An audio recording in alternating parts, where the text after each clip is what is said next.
So how did you go about transitioning from on the field Yeah. to ESPN and then ultimately into what I think is the best business on Yeah. the planet? It's called humility.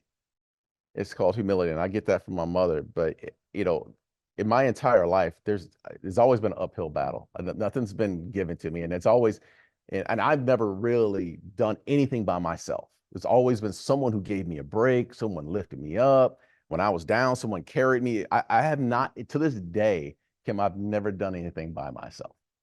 Someone's always laid the groundwork or helped me avoid obstacles or whatnot. But I guess when I look back at my life, the transitions I've always understood that I'm going to have to go through something to get there. And understanding that there's going to be road bumps is half the battle. It's okay, I'm gonna have to do this.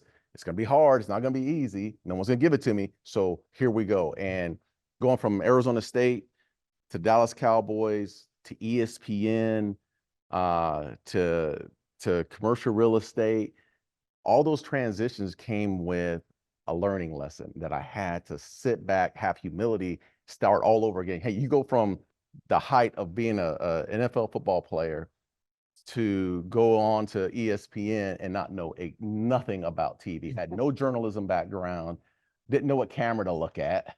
People were talking Supposed in to my look at the camera? ears.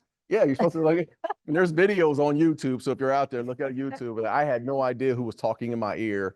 But it was, I had to go get coaching for my time at ESPN. And it was, thank you, Tony Martinez, but it was continuous over and over and over coaching to get better at the craft. And then when I made the transition into commercial real estate, it was the same thing. I had so many people. Greg Burns, who's in our office at Cressa, was instrumental in helping me every single day. Just learn terminology. So it was the willingness to start all over again at the bottom, and not knowing what was going on in the meeting and sitting there taking notes and just listening in and not knowing anything. That's a part of the humility that I had to go through. One of the things that I admire about you is you are so transparent, and you said the first 2.5 years in real estate kicked your butt. Oh yeah. Yeah. And that, Still kicking my butt. Yeah, it never ends. It does. That's what keeps it fun. Yeah. But you as an athlete and a part of a team, that you have to have L's to get to the championship. Yes. And I think that's hard for a lot of people. Yes. Failure is hard, and it's a part of your psyche because that was just part of your game. That was part of my game. So I've lost more games in my lifetime than I can think of. And I think that's what really built the man that I am today, and being able to make those transitions. I've been used to losing and then finding a way to be resilient enough to get back up the next day. That's part of it. Yeah. In the NFL, you lose games on a Sunday. It feels like it's, tomorrow's going to be, terrible. And there's all kind of criticism. I mean, your coaches are criticizing you, the fans are criticizing you, your family is criticizing you. And then you have to watch the film of all the bad plays that you made. So that comes down on you, and then it's over with, and now it's the next day. And the ones that could overcome those losses and be resilient and through it and learn something were the ones who ended up being the Hall of Fame type players. And that was the mentality that I tried to carry on through all these transitions is, I'm going to take my lumps. I know I'm going to lose, but but one thing, I'm going to show up the next day. Yeah. And I'm going to be consistently there. So that's what really helped me in the real estate game, is understanding that we're lost. Okay. I'm not going to point the finger.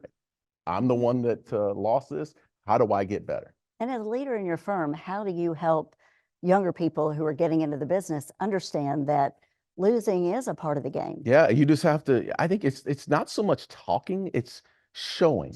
Because we work in teams at Cressa where I might have 3 people on an RFP, or we might be chasing business and there'll be 3 of us.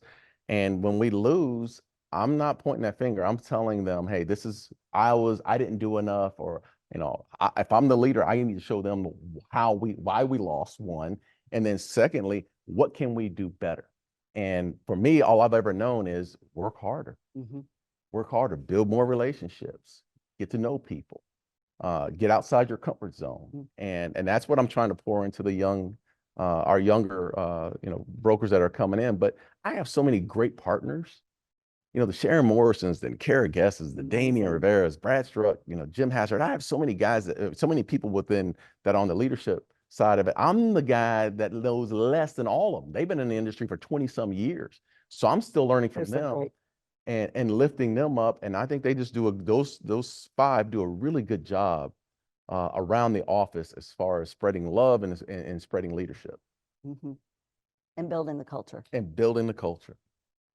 And that's what it's about. Yes, it is. And it's been something, I think, for us, we were formerly known as ESRP, went through the acquisition with Cressa in May of 2022. And I think that's what everyone liked most about us back then at ESRP is that the culture and how we go about things and the professionalism of how we handle situations and losses and how we, our reputation within the industry is, we'll never talk bad about another provider. That's not going to happen. Right. This is not going to off happen. Limits. It's off limits. Yep. And I think that culture has really spawned over the years. And again, I got to give Kara Guess and Sharon Morrison a ton of credit for how they've run the business. Oh, I had an opportunity to work with Sharon. She's just one of the best I've ever worked with. Yes, she is so good. Yes. And we'll hold you accountable. Trust me. That's right.